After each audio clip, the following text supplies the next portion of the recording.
Welcome to Alouettes Flightdeck, podcast dedicated to Montreal Alouettes football, presented by SportBuff. I am your host, Tim Capper, along with my colleague, Cliffy D. Hey, Cliff, how are you, bud? Hey, now. Wow, it was worth the wait, and all I can say is no preseason going forward. Who needs preseason, really? Preseason. It's like the playoffs thing. Playoffs? Preseason? Preseason? I just don't want them to play a game. or as the great Allen Iverson would say, we talking about practice. Not a game, but practice. Yes. So for the first time in 652 days, the Alouettes get a win. They're very fair. It sounds like we've been on a losing streak. You know, all those days when we were waiting for the streak to finally break. Not in this case. It was just our first win in the regular season since November 1st, 2019. It was amazing. I know how, we were so unsure of what was going to happen. And if you haven't seen it, by the way, and you didn't hear it, you have to go and watch, because we were guests of the Turf District podcast, and they do a live YouTube taping. You go and watch us there. First, I'm stuck in a closet, and and Cliff ends up having wings for most of the interview, which was actually pretty damn cool, if I do say so myself. Isn't it awesome? You'd think I was angelic, but anyone who knows would know it's so far from that. Yeah. Cliff, drink the other beer. As I keep seeing, as you keep getting your different badges on that app that you have. But yeah, go listen, because we were. It's fun. We had but we weren't sure. I mean, as we were in the taping last week, we just weren't sure what was going to happen. And how can we know? Because as we've said on numerous occasions, we didn't get a chance to see any preseason action. The Alouettes were on a bye the first week. We had no idea what to expect. I mean, as I said, the team looked really good on paper, but as we stated, games are not played on paper. So yeah, and we went into this cold. We had no idea what to expect from this team. Yeah, I know, and I think it started off like most Alouettes games do on the first drive, at least recently. But wow, dude. I was considering what the score was and what it actually could have been. The Alouettes do come away with a 30-13 win. Could have been more. Could have been 37. Could have been, yeah. Could have been 37, because that was a beautiful pick six that was nullified by a ticky-tack. I'll say a ticky-tack penalty, but still, yeah. Yeah. But it's the Alouettes' first win. I think it's in Edmonton since 2013. I think that's what they said. 2013, when Josh Nicewander was quarterbacking for the Alouettes in the absence of one Anthony Calvillo. And they put up some points in that game too, buddy. Mm-hmm. So this was as dominant a win as you're going to see. I mean, it was just in all facets too. I mean, the offense, defense, special teams, everything was clicking for the Alouettes. Mm-hmm. Yeah, it was incredible to watch, and just there's still doubters. This is what makes me laugh. There are still doubters. Now, I'm not going to go ahead and act like some of our contemporaries and say that the Alouettes are going to go 14-0. That's not going to happen. No. But if you had any doubt about what the Alouettes were going to be like in 2021, I think Vernon Adams and the entire crew did a very good job of shutting up the haters, of anyone casting doubt on this football team. I don't think they're doubting anymore. I think now they have no choice but to sit up and take notice of this Alouettes team. And they got to say to themselves, wow, this is a football team right here. Yeah, it's weird to say only after one game, but I am going to put them with, they were currently with the upper echelon with the other teams of Winnipeg and Saskatchewan in the CFL. Yeah, again, it's only one game, but they, for a technically what is, could have been a preseason game. They did look pretty good. And what better way to bask in this win? A little bit later on, we're going to be speaking with a gentleman who had a touchdown in this win versus Edmonton. We'll be speaking with Alouettes wide receiver BJ Cunningham, so stay tuned for that. Mm-hmm. But before we continue on with the pluses and minuses and more news, etc., we have to, as promised last week, we had our second giveaway, courtesy of our presenting sponsors, SportBuff, and we wanted to at least mention who the winner was, because we will be mentioning out on social media and getting all your deets so we can send out the shirt to you. So I want to congratulate. Is it Debbie Rule? Deb Roulette. Deb Roulette. Oh, I like how she did that. That's cool, actually. I like that. Mm-hmm. Deb Roulette. There's the accent. Okay, I didn't see the accent on the E. Okay, there we go. So Deb Roulette from Alberta. Congratulations. We will be sending off your information to Chris over at SportsBuff, and we will get that thing sent out to you ASAP. Mm-hmm. So congratulations. Very exciting. Congratulations. And we have a couple more, no giveaway this week, but we have a couple more things lined up in the next couple of shows, so stay tuned. And yeah. Oh yeah, this won't be our last giveaway, folks. We still got a few nice goodies up our sleeves, and when the time is right, we'll be more than happy to give those out. So make sure you're following us on Twitter. Make sure you're checking us out on YouTube, throwing us those likes, subscribing to the YouTube channel. Mm-hmm. Just making sure that you're a part of the Alouettes flight crew, if you will. That's right. And we want to still, and I know we mentioned it a couple episodes ago, before the season was really a thing, but the promise is still there that if we can get ourselves up to 600 followers on our Twitter account, which happens to be at Alouettes Flightdeck, we will be having another giveaway. Mm-hmm. So get us to 600. We're almost there. Get us to 600, and we will. And same thing, if we can get ourselves. I'll start at I was saying 100. I would like to get us to 100 on YouTube, our YouTube page. Mm-hmm. Please go ahead and subscribe there. We'll see how that goes. I mean, do I want to push it back to 50? I'd be happy with 50 at the moment. But what? We'll see. I say aim high. I say we can get to 100. Oh, yeah. Exactly. So, like I said, if you don't like us, tell us. If you like us, tell a friend. Yeah. And let them tell a friend, and so on, and so forth. That's usually how it works, right? That's how it works. Word of mouth, baby. I mean, God forbid we were on TikTok and had to produce more content. Oh my gosh! I'm still trying to come up with a way to do the YouTube Shorts. I'm still trying to figure out how we can do those. Why not? No, I agree, and we'll get there. Yeah. So this game, dude. And as I said, more accolades and stuff like that. As I mentioned before, the final score was 30-13. It seemed in all facets that the Alouettes were dominating this game. And what I thought was funny, even though everything seemed to click, Stanbeck, VA, and the rest of the wide receivers and the O and the D line. Can you imagine?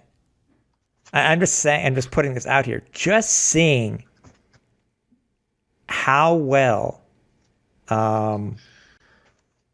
the running back in James Wilder, if we had him, because he was like beast mode too. But if he had stayed with the team? But anyways, I digress. Well, to tell you the truth, I mean, if you go strictly by the numbers, I think we were okay with. Oh yeah, for sure. Stand in the fold, but yes, again, James Wilder technically was an Alouette, if it in name only, and I guess we'll never know just what would have happened if he did manage to stay the course. But obviously, with circumstances being what they were last year, he kind of had to think for himself and think for his family, so he retired. And then magically, when the CFL was coming back, he unretired. You did that voice with air quotes, since nobody can see us doing it. Exactly. So, and that's fine. You know what? You got to do what you got to do, right? And I don't fault Wilder for it. I mean, listen, I hope he does well out in Edmonton. I mean, he played a pretty solid game against the Alouettes. I mean, I don't think he was motivated. I don't think there was any ill will towards the Alouettes for what happened. No, but even with Toronto, he was able to get himself up for a game always. But I mean, it's how he came off a week ago or 2 weeks ago when he came up with wearing what was summarily how college players wear their jerseys. You know what I mean? Yeah. Got to show off that 8-pack. Yeah. Then he gets his wrist slapped by the CFL. Because I guess, I don't know. Anyways. Can't be showing too much skin, Yeah. Yeah. But, yeah, I mean, overall, just quickly go over the stats here if anybody hadn't to check out what the box score was. I mean, VA only 13-21, but still that's at 61.9% completion rate. 211 yards, 2 TDs, and no interceptions. 29 yards and 7 carries for VA. Jeshurun Antwi had 4 for 13. And I guess we could say when Stanback was getting some rest, but Stanback 18 carries for 112 yards, man, 6.2 average. Not a touchdown, but still. No, and let's not forget last season, I should say, not last year, but last season, Stanback actually led the CFL in yards per carry average at 6.2. So he's pretty much picked up right where he left off, as far as I'm concerned. And watching him run, my word, he just keeps churning those legs, and like you hit him, he just lowers his shoulder and he bowls you over, and he just keeps on going, and you love to see it. I mean, if there was ever any doubt about. He went to the NFL, he tried out for the Raiders, tried out for a couple other teams, kind of had a cup of coffee with them, didn't really catch on for whatever reason, which is ridiculous, but I digress. Yeah. For him to be able to come back to Montreal, back where he belongs, back in a system that welcomes a runner of his style. A lot of people would probably think, okay, well, maybe he's just going to, take it easier. Maybe is he still going to be effective after being off and all that? Well, folks, I think he once again, the critics get silenced yet again because Stanback had himself a game. Not catching, though. Mind you, he had a couple of little touches thrown his way. On the outs that they threw him. Yeah, he didn't seem to be ready. And he was, in 2019, the Owls have been really known when it came to these type of passes, whether it had been Colborne or whether it had been, you name the running backs that we've had, we've always been able to do really well with these short passes, out passes to the running back. That was the only negative for Stanback this game. Yeah. Couple of, I don't know if he had the yips or anything like that. I think maybe he was just more focused on being a running back as opposed to trying to be a receiver, and that's fine. Well, the second one you can tell he was mad. I remember him saying, and he reacted to it. I was like, damn, man. Yeah. So. No, and again, listen, you got 13 more games to get it right, so don't sweat it, big man. Yeah. It's all good. And again, like I said, just hand him the rock and let him do his thing. And if he keeps turning in performances like this, we just may have another 1,000-yard season on our hands. Yeah, and a 14-game season. So, receiving wise, really, the big three did quite a lot. Team was led by BJ Cunningham, 7 receptions on 7 targets for 86 yards and a short touchdown. Then Eugene Lewis, 3 receptions on 7 targets for 47 yards. And then the play of the game, which many are saying could be the cat so far is the early leader for catch of the year, Jake Wieneke, only one target, 1 catch, but it was a 42-yard Superman catch. Get up because he's not touched down by the defender, and he goes in for a 42-yard touchdown to start the scoring off for the Alouettes at the first quarter buzzer. Oh yeah, you talk about plays that make you leap out of your seat. That exactly is that. That Jake Wieneke, that's what he did. Like I'm still floored. Like almost a week later, I've been watching highlights of it again. I'm like, holy crap! How the hell did that happen? That's beautiful. Just absolutely beautiful. Like Jake Wieneke, just at the fingertips brings it in, and sure enough, untouched. So he just scoots himself into the end zone. Boom, 6 right away. Exactly. Incredible. Just absolutely incredible.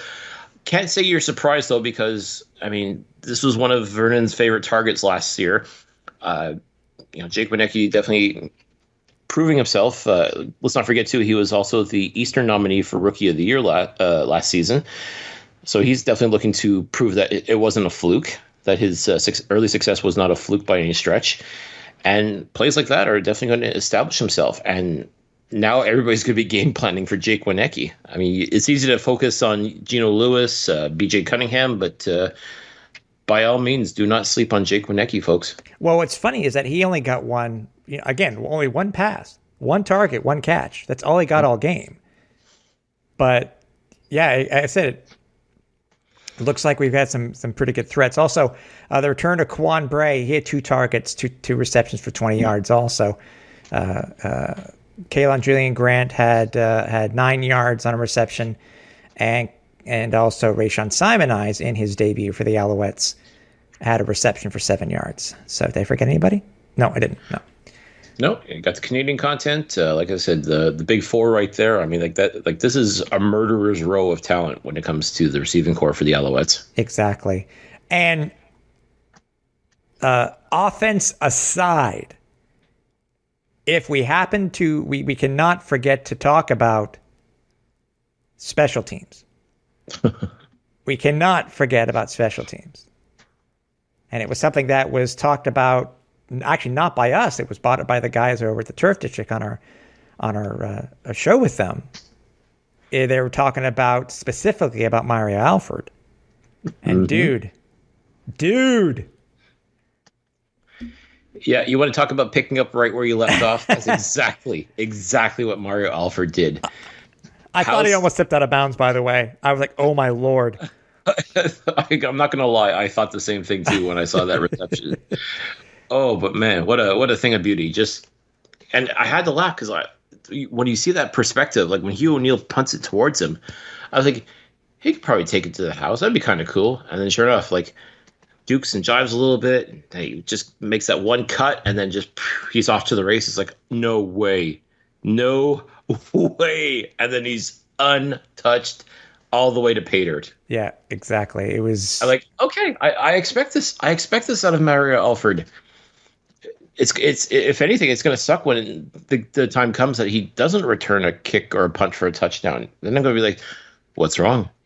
Is he hurt? Is he playing hurt? Something wrong? Like something wrong with his head? Like what's going on? I'm at that point now where if he doesn't return a kickoff for a touchdown, I got to think something's wrong. Well, we know how it's going to be in the CFL, where it's very possible the Alouettes may have to start putting 2 people back there, because if they start kicking away from him. But we'll see. It's only 1 game. We'll see what happens. Will reputation precede him? We'll find out, right? Well, that's it. And again, if they do decide, if opposing teams do decide to go away from Alford, and that opens up possibilities for any number of returners, I mean, the sky's the limit, folks. Like that's, it's exciting to think about. But Mario Alford, if you didn't know him, you know him now. Yep. Thoughts on the kicking game for our new guys, for Joseph Zima and David Cote? I'm very happy to see what David Cote was able to do. He went 3 for 4. and the field goal miss wasn't necessarily his fault. That one, though, I was going to talk to you about that. Go ahead. Yeah, because again, as I was trying to find, what if anything went really wrong for the Alouettes during this game, the one thing I couldn't help but notice was the long snapping was just suspect. Let's put it that way. And who was our? Because this is a new long snapper for the Owls.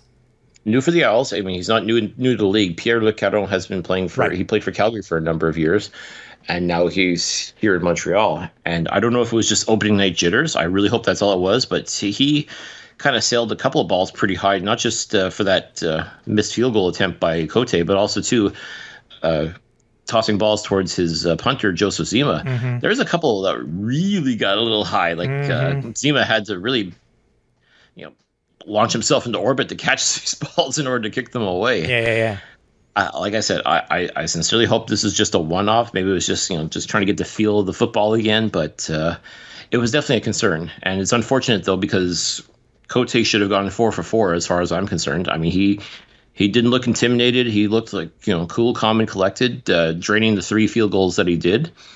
And, I'm pleasantly surprised with his turnout. It's good to know that, Montreal's kicking game, they seem to be okay. I think the punting was okay as well. Nothing outstanding, but, got the job done. To me, like I said, if there's any weak spot, it would have to be the long snapping, and I sincerely hope it was just a one-off, as I said. And I'm curious to see how they get back at it this Friday in Calgary. Yeah, exactly. We were mentioning before about the pick six that was nullified by Armando Sewell's penalty. I mean, we can say we may sound like homers, but to me, it really seemed like a ticky-tack. I understand, yes, right. The ball had been released already by Harris. I understand, but I was like, man. And again, I think everybody, Mondo knew he was under a microscope the whole game. The minute he started, he made up for it later. Oh my word, did he ever? But, once those comments came out about Trevor Harris folding once he hit him, it seemed like there was a lot of pressure to prove that. And I think the Montreal Alouettes defensive line was doing that because Antonio Simmons, he was having himself a day. Mondo, he gets that shot in, both the illegal one and the legal one. Mm-hmm. I dare say Mondo was living in Trevor Harris's head rent free. Well, some of these, because I think the Owls had 4 sacks on the evening, and a lot of them seemed to be delays on the defense because whenever these I think 2 of the 4 sacks occurred, the defensive, the defensive lineman, the defenseman was scot-free, and Harris was dead meat. Yeah. So the one that really impressed me though was Ahmad Thomas for linebacker for the Alouettes. He had Harris dead to rights, and he just put the wood to him. I know he did. I know. And this is out of nowhere. Where was Ahmad Thomas last year or last season? Again, folks, this is what I'm talking about. Yes, it's unfortunate when players retire or they get cut, but there's usually a reason behind it. It means that there's another superstar in waiting. Mm-hmm. And again, I know it's just one game, but Ahmad Thomas, he made a statement in putting Trevor Harris to the carpet. He looked very impressive out there. And Antonio Simmons, like I said, if you didn't know who Antonio Simmons was, with his 2 QB sacks this past Saturday, you know who he is now. Because, my word, this is a guy who, as much as we're going to miss John Bowman playing for the Alouettes, if anyone's going to step up and be that guy, be that next John Bowman, it's going to be Antonio Simmons. Mm-hmm. Simple as that. The guy plays with such a high motor. He's extremely motivated too, and his best football is way ahead of him too. That's what I love. His ceiling is so high, and he just keeps going up and up and up. I'm really excited to see what 2021 brings for this young man. I think one of the scary things when we need to talk about the defense, because one of the scary things about the defense was, I think it was mid 4th quarter, I think, when Money Hunter and Greg Reed, I guess, ran into each other and both of them went down. Greg Reed did return. I didn't see Money. I'd have to go back and watch the replay again, but that was a little scary at the moment. Yeah, you don't want to see that. You don't want to see any injuries, quite frankly, regardless of the team that's being played. But when you see two of your top defensive backs out there and they're just making the play for the ball and they're going full tilt. And yeah, it's just, like I said, just a miscommunication, I don't know, however you want to phrase it. But, unfortunately, they smashed together and they were down for a little bit. As you said, Greg was able to come back into the game at least. So that's definitely a positive. Didn't see anything on the injury reports this week with either one of those two. So I have to believe that they were just, dinged up, but nothing too severe. So, and props to the Alouettes for keeping them off the field for the most part afterwards, just as a safety precaution. Exactly. Owls only gave up 233, gave up a net offense of 340 yards. Owls had 355 on the day. Looking back at the game itself, Cliff, I mean, I know we're glowing about what they did, but anything that you noticed that you weren't happy about besides the long snapping, which is which I think to me was an issue, but anything else that may have worried you or stood out to you? Really, aside from that, and aside from Stanback's 2 drops, I mean, which again I can forgive because he's not a receiver, he is a running back. I mean, like I say, it was just little things. Like there's just certain little plays here and there where you could tell, like, okay, this clearly is their preseason game, so let's not panic, let's not get too excited over things. But it's just minor stuff that, again, you could practice against your own team all you want. Like during training camp, that's all it was. Like that's all these guys have ever known is each other. Yeah. So now the opportunity to go out and test what you've been able to do against an honest to goodness opponent. There's going to be little things here and there that just may not click right away, or just little miscues that happen. I mean that's really all it was. Like this was not a perfect game by any stretch for the Alouettes, but I do think for the most part they handled their business. They made sure they took care of everything, and as I said, it wasn't perfect. But when it comes to like any outstanding, glaring flaws with this team right now, there's really not many, other than, like I said, the long snap is concerned. I definitely hope and pray that it's just a, first night jitters. That's really, truly what I hope it is. I would have liked to see Ty Cranston be able to complete that interception that would have prevented the first field goal for the Elks. I know. I mean, right. It bounced right. I mean, right off his numbers. You actually didn't see it until the replay, because I thought that that the catch had been made initially by Edmonton, and then you saw it on the replay. And I was like, it hit him right square in the numbers, and it just bounced out. I was like, man.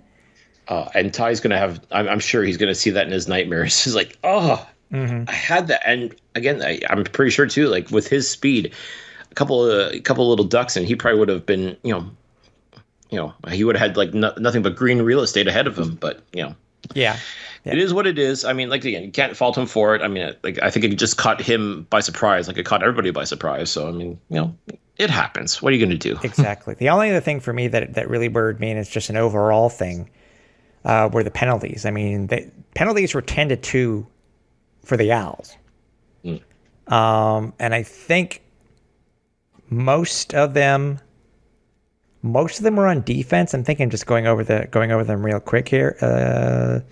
No. But I mean, they had 4 penalties alone in the fourth quarter. Pass interference, an offside, a face mask, which really was not Wakefield's fault. No. It really wasn't. And it wasn't because even though Harris ended up losing his lid, yeah, it really was not, because I think you could tell it was not, it wasn't something that was being done on purpose. No, that was it was getting caught up in the moment. Yeah. I mean, his arm was out. He had something to grab, and I guess he grabbed it. So, yeah, that's just it happens. But we'll see. As I said, 10 penalties, 121 yards. Okay, it didn't really affect them because they were still as dominant as they were, but still, it's something to look at, and I'm sure something that Coach Kahari will and Baron Miles will look at for next week. Yeah, and again, this is coming back to what I talked about, like just the little miscues here and there. Like that's, again, if you look at this game truly as the Alouettes preseason game, this is your opportunity to make those mistakes and learn from those mistakes. Yeah. So I have to believe, like as far as discipline goes, these are correctable instances. So again, I'm not going to stretch. I'm not going to stress too much about it. I mean, it's part of the experience now of playing against opponents, like actual opponents, and the fact that the game counts now. You're going to be hyped. You're going to be excited, and stuff like that sometimes just kind of spills over. So that's just what it is. Again, and just looking at it real quickly too, the offense only had two of those 10, which is good, which is actually very good. One was late in the fourth, an offsides by Gino, and the other one was a time count. That's funny. The very first one was a time count by Zima. So. Other than that, was all defense or special teams. Yeah, so that's really what it comes down to. I mean, I think though the ends justify the means, and the Alouettes played themselves overall a pretty phenomenal game. I mean, as far as first opening day game goes, this was pretty good. I agree. This was a result that you can be very happy about, and a lot of people were very excited. And I was very happy to see that the numbers for TSN and RDS were pretty solid for this game. Yeah, I know. Total 600,000, I think. Was it 600,000? Just under 700,000, if you can believe that. Wow. I mean, now again, this is counting both RDS and TSN. Yeah, I think TSN by itself was the lowest of all games. Mm-hmm. I think it was like 400,000, if I remember correctly. But still, that's good. And I'll tell you what, like this is what I'm talking about. You put out an entertaining product, you get fans excited, they'll tune in, they'll watch, and eventually they're gonna fill Percival Molson Stadium. You keep presenting exciting football like this, people are gonna pay attention. Mm-hmm. I promise you. Yep, I agree with you. I agree. Obviously, we got the game coming up with Calgary this week. We have a couple more things to talk about. But before we do, as I mentioned at the beginning of the show, we do have an interview this week with Alouettes wide receiver BJ Cunningham. We will get to that now, and when we come back, we will preview the game against the Calgary Stampeders. That was a good outro. Mm-hmm. Short, sweet, to the point. Well, with us this week is a gentleman we're actually very glad to have back in the starting lineup for the Montreal Alouettes. We want to find out a little bit more about what it was like in 2019 and obviously and beyond, and that great result last week. On the line with us now, one of our superstar wide receivers, BJ Cunningham. Hey, BJ, thanks for joining us. Oh, thanks for having me, man. Appreciate it. Now, I want to ask you, because I know usually going back when it comes to a player being hurt can be sort of a sore spot. So I apologize in advance, but I just wanted to find out. So obviously we found out in early August of 2019 after the Saskatchewan game, I think it was the infamous Saskatchewan game that you had broken your wrist. What was it like being on the sideline for the rest of that very, very memorable season? I stay positive, man. I was glad to see all my teammates balling and doing their thing, the team, coming together and winning. Yeah. But at the same time, I was still like inside sick. I couldn't be a part of it, like, out on the field going to battle with my guys. That was the part that hurt the most, But at the same time, just seeing us succeed and seeing my boys, that they work so hard for, even the guys coming in and stepping up, seeing them work all year on practice squad, step up into the game and do their thing too. So it was good to see. Like I said, everything happens for a reason. Guys got to grow. You know what I'm saying? I got to, learn a little more about everybody in the game. I had to still, go to meetings and stuff. So I'm seeing everything. But, it was just, bittersweet, but at the same time more sweet.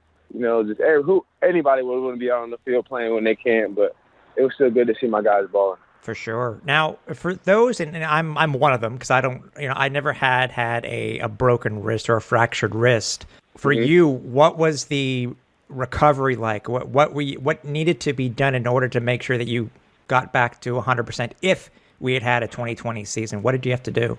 I mean, I had to get surgery in my wrist. They had put 2 pins in it, so I was in a cast for a while. Then I got out of that. I had to rehab, and then just keep rehabbing. And, once that was, over with, I just kept, doing my own thing, just strengthening it and making sure, start, lifting heavy weights, making sure I can handle it and all that, for blocks and bracing when I fall and stuff. So, yeah, man, it was just really just time and testing it out once it was crunch time. And, I'm just thankful that, thankful my doctor was able to put me back together and, thank God for, being on my side, helped me out through it, man, because that was tough. I never broken a wrist either, man. Yeah. So it was crazy. It was crazy, sure. You go back and you look at during your rehab, and then after the fact, once you were healed. Obviously, we can get a little psychological when it comes to wanting to make sure that we don't hurt that particular part of your body again. Did you run into that during your rehab and stuff like that, trying to get over the mental part, saying, I'm not going to break it every time I fall on it? Or were you apprehensive at all, or was it just a matter of trusting your physiotherapist, trusting your doctors, and getting you back to 100%? Yeah, man. Honestly, it was like no hesitation. It went from, I had a cast on to, all right, what we do now? We rehab it. All right, what's next? Like, it was no like, oh, if I fall, what if this happens? No, it was none of that. Okay. Like, I was just ready.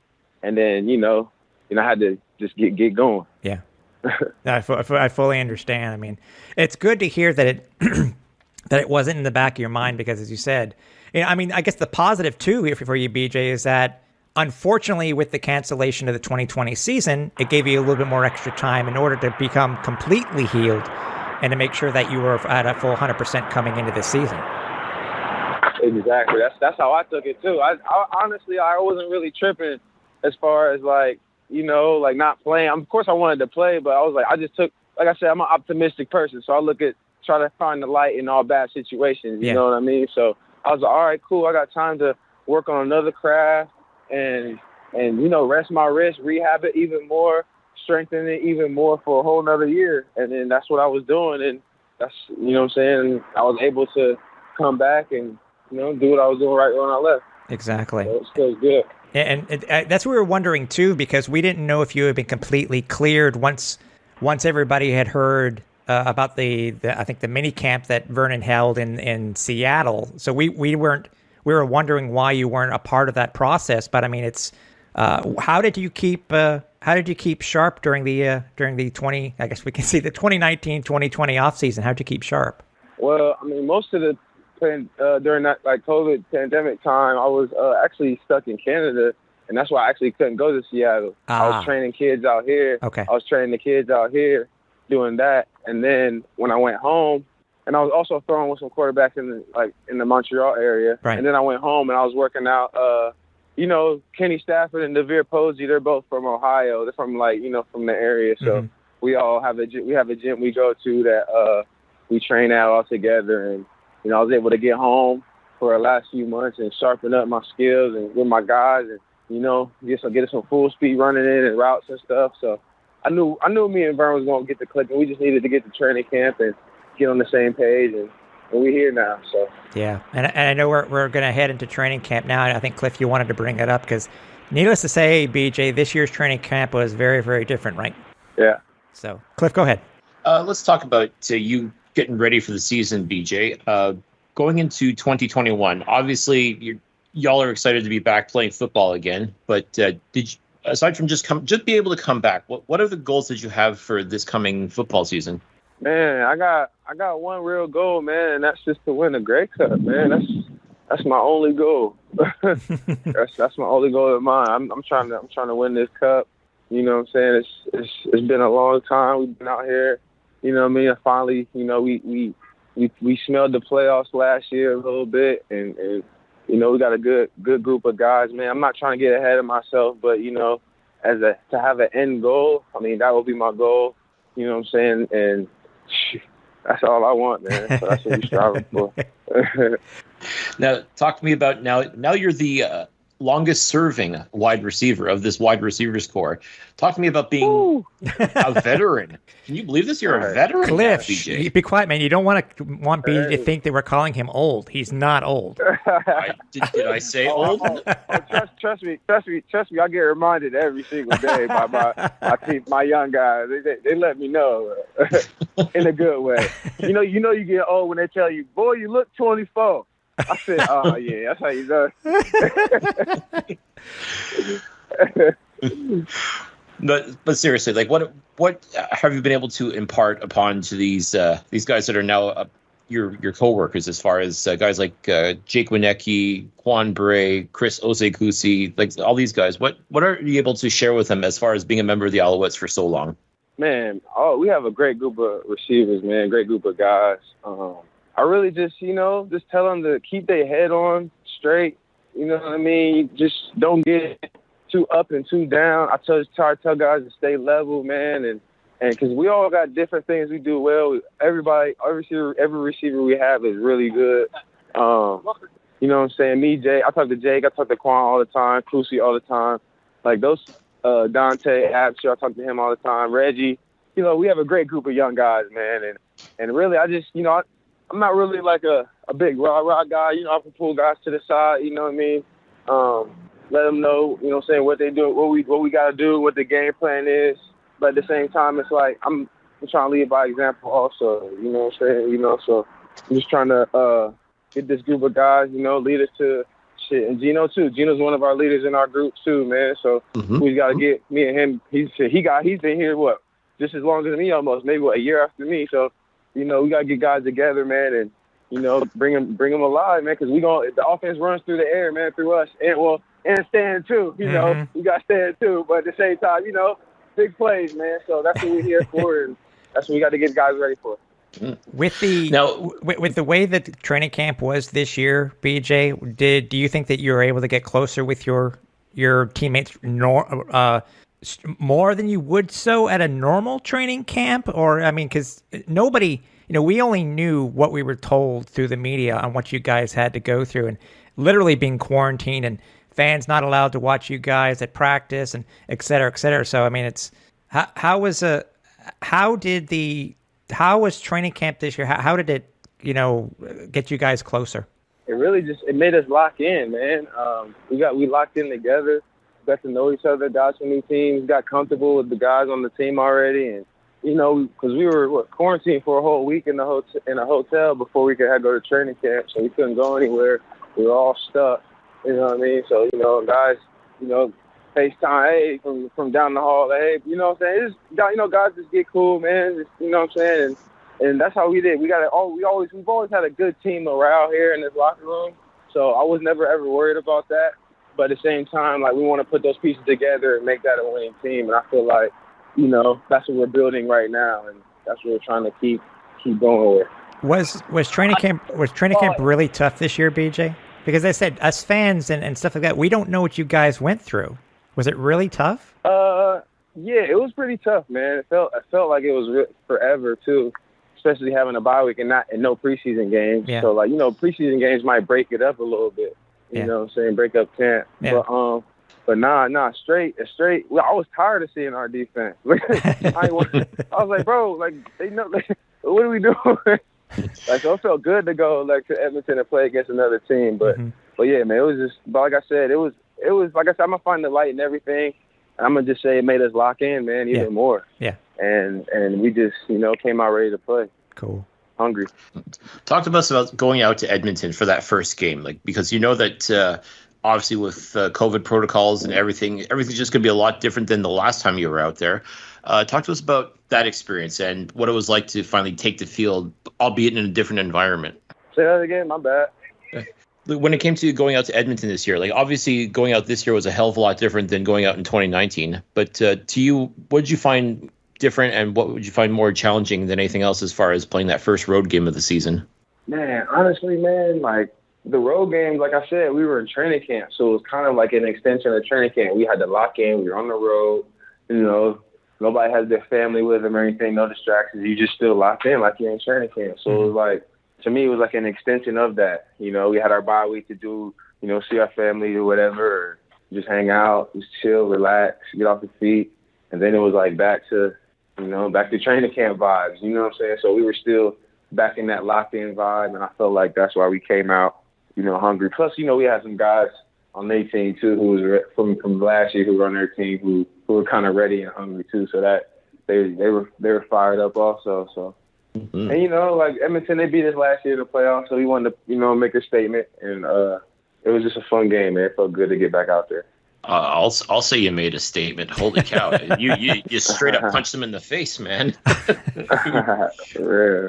Like a lot of people looked at you guys and didn't know what to make of it. And I looked at the roster and I said, like, listen, if this makes me sound like a homer, so be it. But like, I don't find any weak spots here. Like, just when it comes to the offense, defense, everything, this is a very, very good football team, and you proved it on Saturday. Now, talk to us about your involvement in the game. Like, Vernon finds you for a beautiful pass, 54 yards downfield. Take us through that moment. Oh man, I had like a kind of like a little, just like a diagonal route across the field, and I look up, I see he's still running with the ball. I'm like, the ball should be out of his hands. I'm like, no, he's scrambling. So I just started heading upfield a little bit more, and he just launched that ball. I'm looking at the ball in the air. I'm like, oh, he threw that. So I'm like, okay, let me just go get it. And then, came down with it. First down, man. Great ball, though. That was an amazing ball on the run. Jeez. And then just to follow up with that, he finds you in the end zone for a touchdown. I think it was a 42-yard touchdown strike, if I'm not mistaken. Nah, it was in the red zone. It was like probably like 12 yards, something like that, 14 or something. Oh, my bad. My perspective, but still, nice touchdown. I'll take it though. There you go. First of many, I hope, for this year for you. So yeah, appreciate it. All right, now as far as how things are looking for Calgary right now, I know that there's no Bo Levi Mitchell in the lineup. Now he's on the 6-game injured list. How does that affect your preparation for the game? Not at all. We going in just like how we were coming anyway. Just preparing normally how we would for Calgary. We know they're a good team. On defense, they got some guys that can get to the football, fly around. So we got to come ready for them. And, we can't take anything, look at anything, and take that lightly. Like I said, Calgary's a good team, and we already know they always come ready to play. So then we got to be ready for them. Oh, that's right. There's no gimmies in this league. I mean, no. They say never. It's going to be a fun game, that's for sure. That's the one thing that if it's going to be anything like last year's game, which was a thriller, then I know I'll be tuning in Friday night. That's for sure. Oh yeah, definitely. And also too, BJ, it's a 14-game sprint this year rather than an 18 game. So as we keep hearing over and over again, every game really makes a difference this year. Oh yeah, definitely, man. That's what I said. So every game counts. Every game can make a difference. So we just got to take it one game at a time. Yeah. Can't look too far ahead and just do what we do. Now, I know you're saying let's not look too far. I wanted to ask you at least one question because we may not speak with you on the pod before then. But how excited are you guys to play before the fans that love you on the 27th versus Hamilton for the first time in almost 670 days? It's crazy to think about how long you guys have been away, so to speak. You guys looking forward to the very first home game? Oh, yeah, we can't wait, man. We can't wait to get home and play in front of the fans. Man, it's a great atmosphere there, man. I love playing there. Beautiful stadium, beautiful backdrop behind the stadium. That's what I'm saying. I can't wait. It's going to be amazing. It's going to be live. And like I said, we got to take care of business in Calgary first. And then, we'll get to coming home. But, yeah, it's going to be fun. Yeah. Now, we've had quite a few of your teammates, former and current, on the podcast in the past couple of years since we've had you on, BJ.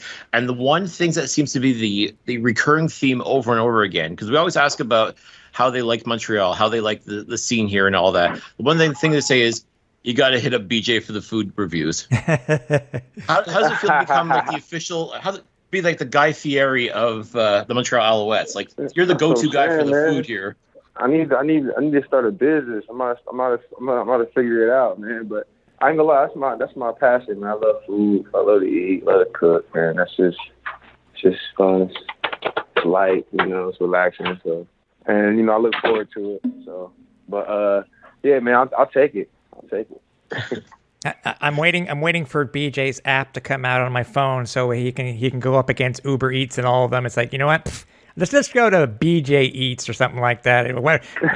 See what his suggestion is. You know, we don't need those meals in a box. We can just ask what BJ thinks that we should have tonight, and we'll go from there. All right, real. Well, obviously, BJ, we're glad we had to have you back. We're glad you're fully healed. You've already made a lot of contributions in this week. Your first game back. We really appreciate you. We're glad. I said we're looking forward to seeing you, even though we can't see you on the field after the game for the opener. But we'll be cheering you on from the stands, obviously. Oh yeah, my guys, appreciate that. Yeah. So if they didn't listen to our interview 4 years ago when we last had you on, we got to at least tell them now. If they wanted to follow you on social media, BJ, how would they do so, man? All right, so on Twitter, I got my Twitter back this year. It's BJ Cunningham _03, and Instagram I'm at BJ WR 03. See, if there's one positive to having all this downtime because of the pandemic, is that you were able to get your Twitter back, BJ. Man, I had time to think of my password. I was like, man, what was my password? I was locked out for like 7 years. Wow. Crazy. It's crazy. You must have laughed as soon as you saw the mentions, and it was like, 10,000. Yeah, I was actually one of the first people to tweet once I said I got my Twitter back was my boy Draymond. He was like, bro, what? It was like 8 years ago. I was like, bro, you was tripping. That's cool. That shit was funny though. But hey, yeah, it was cool. It was like but you got to admit it though, BJ. It was like a time capsule because he had all the stuff from way back when since you lost it. It's like a giant time capsule that you're able to check out all those mentions and people tweeting out to you. So I'm sure it was an interesting read to go through. Definitely was. Well, man, we greatly appreciate your time as usual. And yes, we will make sure it won't be another 4 years before you have you back on the pod. That's our promise. 100%. Yeah. Again, if we can't see you after the game, hopefully we can see you from afar somehow this season. Where there maybe some of the restrictions that the CFO will levy on you guys will allow you to meet with the fans in some way, shape, or form. But we greatly appreciate your time, man, and good luck this week. Thanks a lot, man. I appreciate it. Thanks for having me. As I mentioned before, I think during the interview, it's been, I think, about 4 years since we had BJ on. We'll have to get him on again, in a shorter amount of time. But it was great talking to BJ and getting caught up. And, he made a very good point. And it was the same thing with, I guess, a lot of people in the CFL, Cliff, that when it comes to injuries, a lot of these guys who had injuries at the end of 2019 were able to rest up. And, even though I think BJ probably wanted to go and join the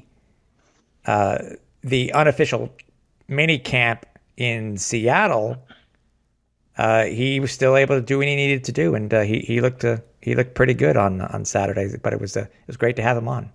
Yeah, no question. I mean, as we talked about, he is essentially the leader now of this receiving corps. He is the longest serving member now, along with Geno Lewis. But you saw the results. I mean, I'm sure there was a lot of concerns about his wrist, but was able to heal properly? Was he still able to be the exciting playmaker that we know he can be? And sure enough, absolutely jaw-dropping pass from VA to BJ, and then scoring his first touchdown, hopefully the first of many this year, as I said. So I've always been a big believer in BJ. I know what he can bring. I know what he brings to the table. I know the potential that he has, and I think now that he's a bona fide veteran, I think we're going to see a lot of playmaking ability out of him, and I wouldn't be surprised if Vernon finds him for a few more touchdowns this year.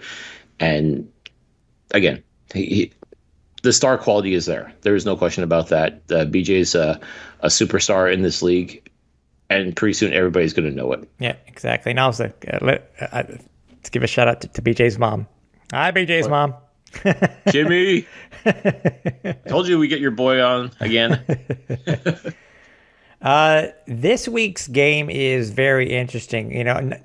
Not it just being that it's going to be the Owls in Calgary, where their record in Calgary is it basically mimics what it is when it's out west in Edmonton. The Owls are only 13 26 and 2 all time, and they've only won one of their last 10, which just happened to be last year, which I think we talked about earlier, which was absolutely amazing. Yeah, what a win it was. This game is going to be very different because, Calgary's coming in at 0-2, potentially on the cusp of becoming 0-3, depending on what they've been doing. And then the bombshell is dropped, I think, today, because there were rumors going on, I think, last week about something's not right with Bo Levi. Mm-hmm. And then we hear today that he has a fractured, is it a fracture or a break? A fracture. A fractured leg. Right. And that changes the game plan, at least as far as fans-wise go. It changes the game plan completely. You don't want to get too confident because, as we've seen in the CFL, anything can happen. But now we're going to have another Canadian who's going to be starting in his place. And it makes you wonder, is the Alouette staff, I would imagine they're going to keep the same game plan that they're going to be, whether it was going to be Bo Levi or somebody else. But yeah, I'm sure it could give him a little bit more confidence. But again, like you were just mentioning before with Vernon, every game is try to go 1-0. Mm-hmm. Don't look ahead. You can't. BJ, because with Bo Levi being out, wow, what a game changer. It's huge. I mean, let's face it. Like last season when the Alouettes won in double overtime essentially against the Stampeders, Bo Levi wasn't playing in that game. He was also out due to injury. Mm-hmm. And so it was Nick Arbuckle that was facing off against Vernon Adams, and that was literally a shootout. There's no other way to describe that game, but it was a shootout, and the Alouettes had to fight tooth and nail to just get tied and go to overtime. This time around, though, I definitely see a lot of the star power that used to be a part of the Calgary Stampeders isn't there anymore. And now with Bo Levi coming up lame like he has, it's not a good look initially, that's for sure. You can't help but feel just a little bit confident. But one thing that I can tell with this Alouettes group is they're not taking Calgary lightly by any stretch. It's going to be interesting to see Canadian quarterback Michael O'Connor, who was with the Argos for a spell, now backing up Bo Levi.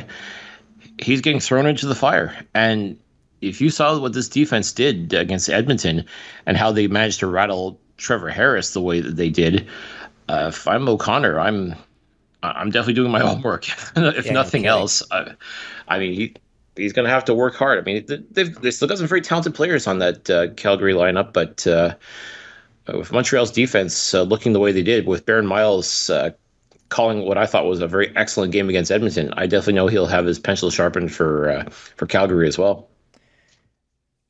It is, again, the team does not want to look ahead, and I'm sure Coach Kahari and the rest of the coaching staff will say, listen, it's still Calgary. We're still in Calgary. It will be, as I said, it's still, yes, the point spread has swung drastically. I think it was a minus, Montreal being a +3 to now a -1, according to BetRegal.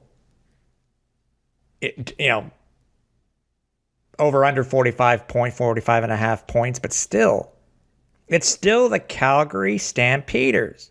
0-2 or not. I mean, yes, we can get all hype, but again, anything can happen. But I think they'll be ready. They will be ready, though. I mean, we saw the way, if they same game plan that they did in Edmonton, it'll be fun. It'll be fun. Oh, absolutely. I'm definitely looking forward to it. I'm looking forward to seeing VA come in and do what he does. I think he definitely remembers how hard he had to work for that win last season against Calgary. I definitely don't see him coming in overconfident. I think he's just going to do what he did against Edmonton, just come in cool, calm, collected. Like that was one thing I noticed more than anything else I wanted to talk about was just how zen he seemed to be. Yeah. Like he was just not rattled by anything. Like he made mistakes, like like everybody does, but it didn't seem to affect him. His first pass. You remember how bad it was? You and I were like, what was that first pass? Literally, the first pass of the game for him, it skipped and it did not reach. I think it was going to Gino. We were like, oh man, that's not good. But then the second pass, we were like, we exhaled, like, oh. Yeah, that's all. That's it. It's just that, and I'm pretty sure in his head too, like maybe the younger Vernon Adams probably would have had a fit over it, but he just seemed like, okay, that didn't work. Back to the drawing board, and sure enough, it worked. And that's just that's the kind of demeanor that you want from your quarterback. Is someone who is not going to let the moment overtake him. He knows exactly what he has to do. He has his game plan set. He knows what needs to be done, and he's just going to go out and do it. He's got the tools. There's no question about that. He's got every single weapon available to him in order to succeed. All he has to do is just go out and execute. Mm-hmm. And that's what he did against Edmonton. And I have no doubt in my mind that he's going to do the exact same thing against Calgary, regardless of who the quarterback is. I'm sure maybe he had the state circled on his calendar already, thinking, okay, I want to prove myself against the very best in this league. And Bo Levi is still very much one of, if not the best quarterback in the CFL. Now he's going to have to not play against Bo. He's going to have to go against a virtual unknown in Michael O'Connor. That's fine. I don't think that's going to change Vernon's mindset in any way, shape, or form. I think he's going to approach this game just like he plans to approach every other game. Just go out. You know what it takes to win. You just have to go out and do it. Simple as that. Yeah. Should be a fun game. Game will be Friday Night Football. And get ready. Get ready. That's right. After this game, we can start talking about a home game. That's right, baby. And that's exciting. That is going to be very exciting. Yes. Before we continue, we want to remind everybody that we are on social media. Multiple places where you can find us. I mean, if you want to check out our entire archive of the Alouettes Flightdeck, you can go to www.alouettesflightdeck.ca. Also, if you want to check us out anywhere besides there are many other places that have podcasts that you would be able to listen to. I think there are quite a few of them, right, Cliff? I think we're on quite a few of them, aren't we? Oh yeah, you name it. Anywhere you can listen to a podcast, you can pretty much find us.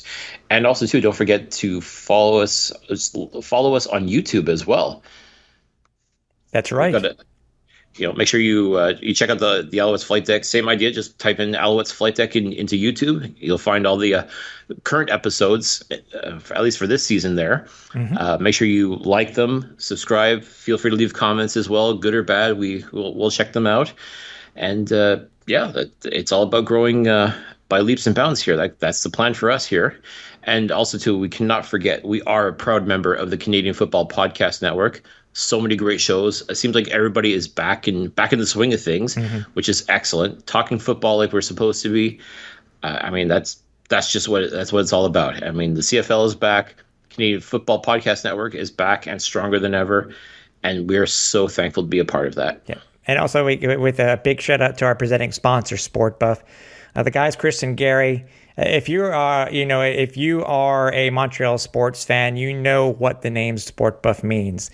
It is one of those ones, a name of a business that you will remember forever. I mean, even though it's been gone for such a long time, the SportBuff name really does ring true when it comes to, getting your sports merchandise. I've joked many a time already that I spent way too many days there. In my early teens and my late teens and stuff like that, because it was a place that I wanted to be. And again, if you want to, not only CFL stuff, I mean, they have everything NHL, NFL. We're coming up on, it's a preseason currently for the NFL, Major League Baseball, and other stuff. Just head over to sportbuffshop.com. Check out their current specials if they have any. To me, it's supporting local and it's supporting Canadian. So, by all means, head over there and see what you like and buy. And if for some reason you don't want to buy their merchandise, you'd much rather have your own Alouettes Flightdeck merchandise, folks can do that as well, can't they, Tim? Yes, right. That's right. And we're hoping that if you did take part of our special this past week where we had a special promo code, but yeah, if you're looking for anything, whether it be, shirts, long sleeve, hoodie, you name it, we have it. All you have to do is head over to teespring.com/stores/Al's Flight Deck and hey, buy, wear, promote, send us stuff on social media. We'd love to see you in Alouettes Flight Deck merch because, we love seeing people rep it across, well, so far it's across North America, but we're waiting for that first person to buy something. We keep looking into our analytics and seeing where people are listening to the show, and we need to get that one Russian person wearing something and sending us a picture, right? Absolutely. That's what I'm here for now. I mean, like I said, we've got international listeners, and the fact that we have at least one person in Russia listening to us, man, if they were to go ahead and order up a hat or a T-shirt or a mask or anything you can find on the website, I'd be thrilled. I'd be honestly thrilled. I would love the idea of someone in Russia wearing a Alouettes Flight Deck piece of merchandise. That would be the coolest as far as I'm concerned. Yeah, for sure. I totally agree with you. The Alouettes came out with some news this week. It's really an update on something that we are looking for when it comes to the home opener next week. So there's been the update is currently on their website. It's talking about stadium safety. Couple of the things I do know that once the people who have already accessed their physical tickets, I have asked specific about the rumors of, do we need to go in at a specific time so that they can keep the crowds down? Too many people from congregating at one time. I'm under the impression that we may be getting an update shortly, which will most likely be after this show is released.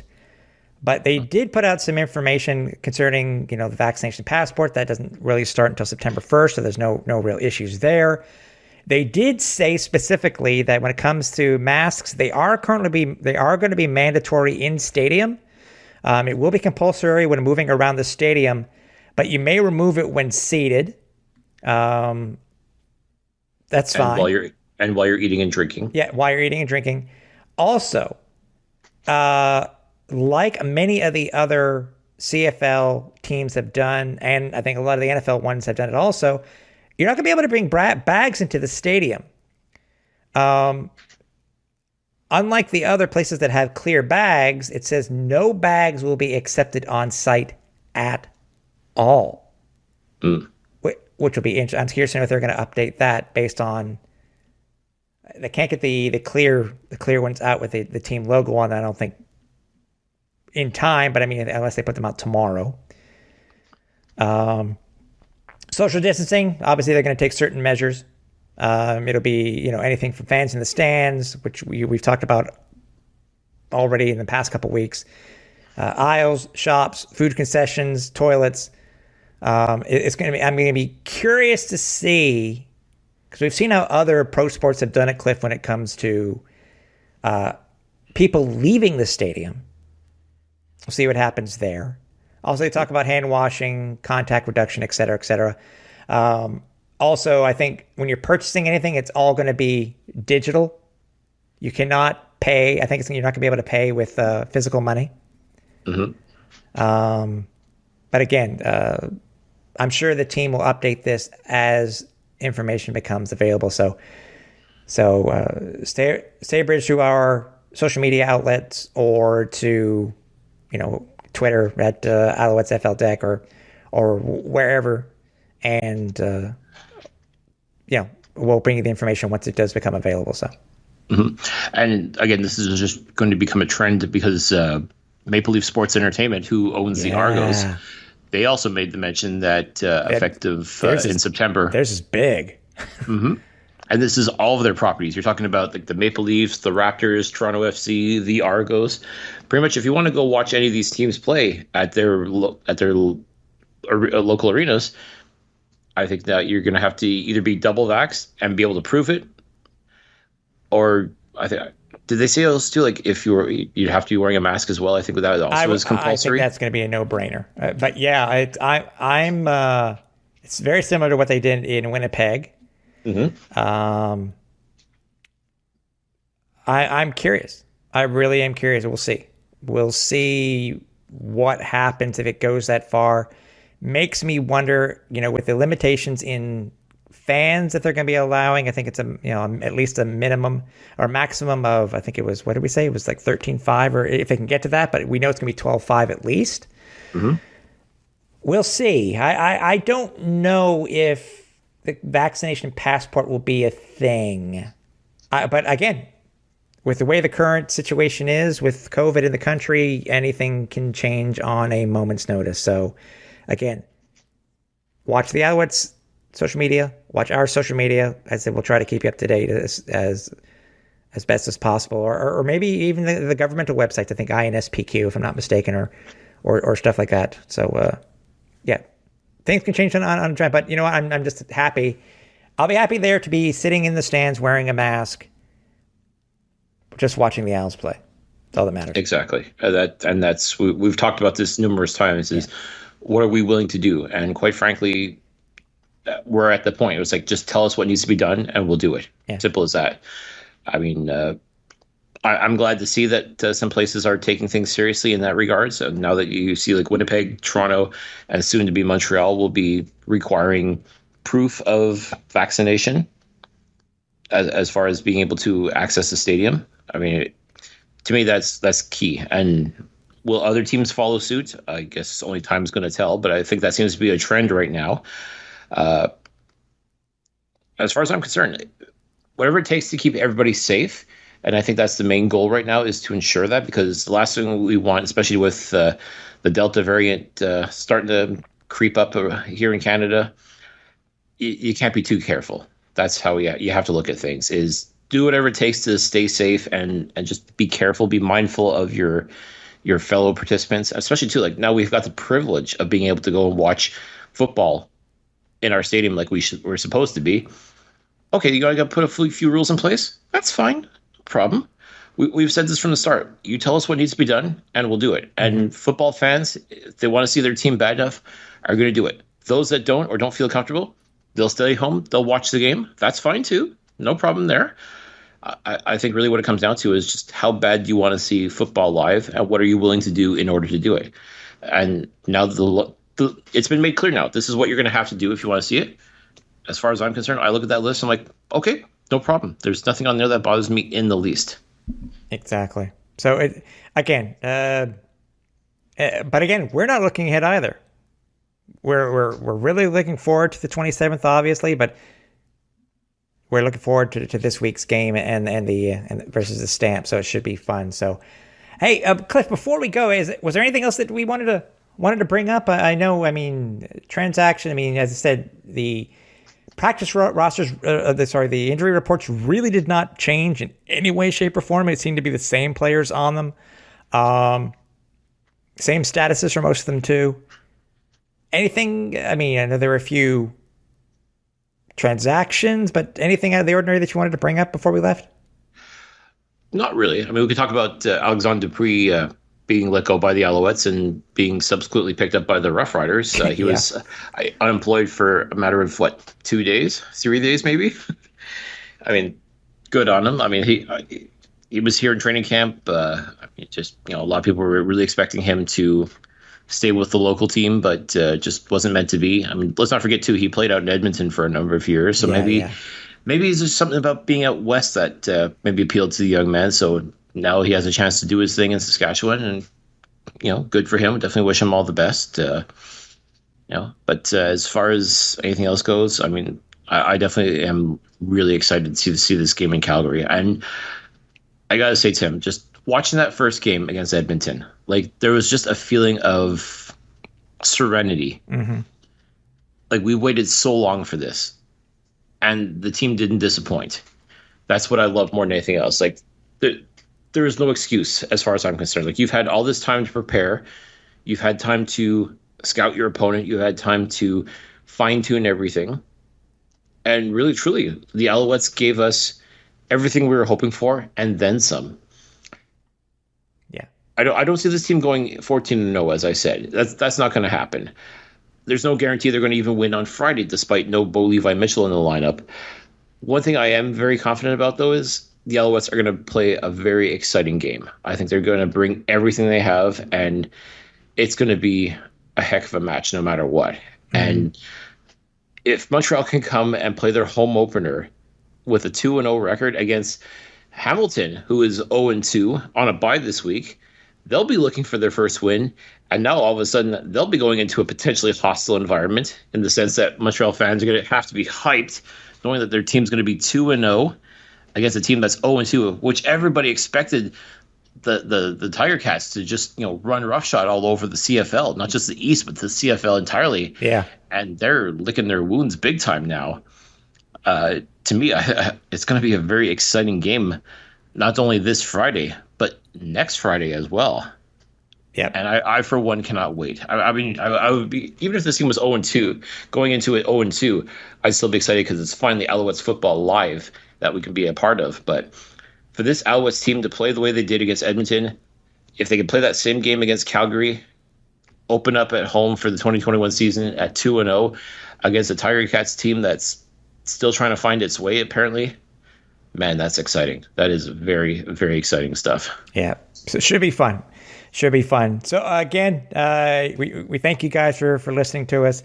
We really appreciate it. Enjoy the game this week because, 14 game season, this thing's going to be fun to watch. So for everybody here at the Alouettes Flight Deck, for Cliffy D, I'm Tim Capper. We're on Final Approach.